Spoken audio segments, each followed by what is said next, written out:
आज का प्रश्न है कि भारत के लोग प्राचीन काल से ही ज्ञान की साधना में लगे रहते थे, क्या ये सत्य है?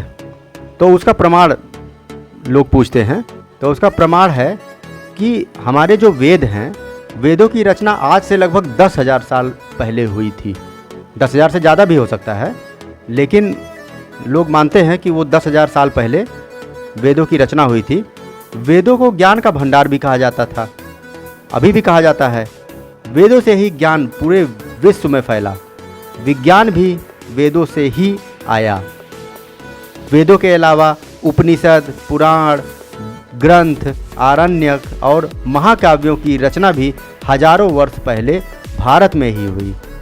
किसी भी देश का कोई भी ऐसा ग्रंथ नहीं है जिसकी रचना हजारों वर्ष पूर्व हुई हो, इसका कोई प्रमाण हो।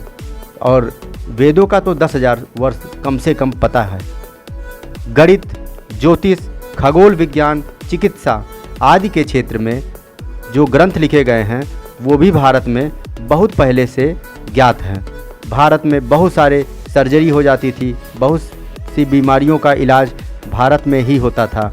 यहाँ तक कि आज के बहुत वर्ष पहले 1192 ईस्वी में बख्तियार खिलजी, जिसने नालंदा विश्वविद्यालय को जलाया था, उसको एक बीमारी हो गई थी, उसका इलाज वो कहीं नहीं पाया। पूरे अपने देश में, जिस देश से वो आया था, और उस देश के जितने भी लोग थे, वे सब इलाज करने में असफल हो गए। तो उसको पता चला कि नालंदा विश्वविद्यालय के जो अध्यापक हैं वो लोग उसका इलाज करने में सफल हो जाएंगे। लेकिन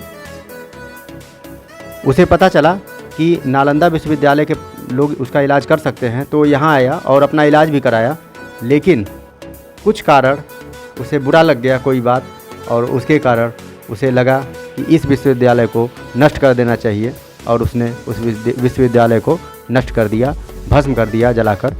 तो इसका मतलब कि पूरे विश्व में बहुत सारी बीमारियों का इलाज केवल भारत में ही संभव था, और भारत ही एक ऐसा ज्ञान का भंडार था जो किसी भी देश में के लोग नहीं थे।